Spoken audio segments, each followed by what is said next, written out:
विद्यार्थियों नमस्ते। आज हम कैबिनेट मिशन के बारे में जानकारी आपको देने का प्रयास करेंगे। जैसे कि हमने पिछला वीडियो बनाया था जिसमें आपको संविधान सभा के बारे में बताया था और हमने बात की थी कि संविधान सभा का निर्माण कैबिनेट मिशन के अनुसार किया गया था। तो आज उसी कैबिनेट मिशन के बारे में विस्तार से जानने का प्रयास करेंगे।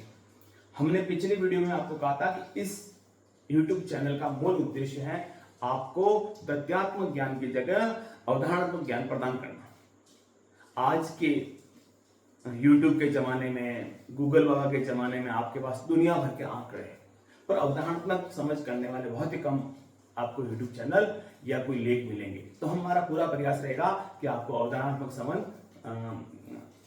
ज्ञान प्रदान किया जाए। इसी क्रम में आज कैबिनेट मिशन की आपको हम अवधारणा बताने का प्रयास करेंगे। ब्रिटिश सरकार द्वारा एक उच्च स्तरीय प्रतिनिधिमंडल आजादी से पहले भेजा गया था। उसमें 3 सदस्य शामिल थे।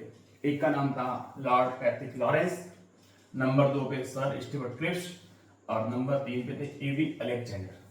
इन तीनों ही सदस्यों के माध्यम से ब्रिटिश सरकार ने एक उच्च स्तरीय प्रतिनिधिमंडल बनाया और जिनका उद्देश्य था कि सत्ता हस्तांतरण की प्रक्रिया कैसी हो। ब्रिटिश सरकार ने डिसाइड कर लिया था अंतर्राष्ट्रीय दबाव के कारण और भारत में हो रहे बड़े आंदोलनों के कारण कि हमें भारतीयों को सत्ता सौंपनी होगी। तो सत्ता सौंपने की प्रक्रिया क्या है, किस प्रकार से सौंपेंगे, इस संबंध में एक मोटी मोटी रूपरेखा तैयार करने की जो जिम्मेदारी दी गई थी वो थी इस कैबिनेट मिशन को, और 3 सदस्यों की यही जिम्मेदारी थी कि उनकी प्रक्रिया क्या रहेगी। नंबर 2 था कि भारत का संविधान का निर्माण किस रूप में और कैसे किया जाए। संविधान निर्माण एक बहुत बड़ी बात मांग थी हमारी। आजादी से लगभग 20-30 साल पहले हमने मुख्य रूप से इस मांग को संविधान सभा में अंग्रेजों के सामने रखा था और कहा था कि हमारे देश के भाग्य का निर्माण हम खुद करेंगे। इसलिए इस मांग को उन्होंने माना और कहा कि संविधान निर्माण कैसे होगा, किस रूप में होगा, किस जाति, क्षेत्र, भाषा को कितना प्रतिनिधित्व दिया जाएगा, इसका अंतिम निर्धारण करने के संबंध में प्रारूप देने की जिम्मेदारी भी कैबिनेट मिशन को सौंपी गई थी। तीसरा था भारत में एकता बनाए रखना। इस बात का भी डर था कि आजादी के बाद भारत में कई जातीय या धार्मिक दंगे न हो जाए, इसलिए इन्होंने इस बात सभी जो विभिन्न जातियों के और धर्मों के, विभिन्न क्षेत्रों के, विभिन्न दलों के, विभिन्न विचारधाराओं के नेता थे, उनसे बातचीत करके एक रास्ता निकालना था कि हमारे देश में जब स्वतंत्रता मिलेगी तो हम किस प्रकार से शांति से एक साथ रह सकें। लास्ट था देशी रियासतों का भविष्य तय करना।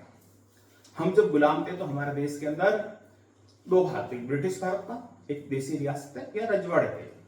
तो जो देशी रियासत है और रजवाड़े, उनका भविष्य क्या होगा, क्या वो अलग रहेगी, भारत में मिलेगी, पाकिस्तान में मिलेगी या कुछ और रूप रहेगा, इस संबंध में भी उनका डिसीजन अंतिम करना था। अब है कि ये कैबिनेट मिशन भारत आया तब इसका विरोध भी हुआ।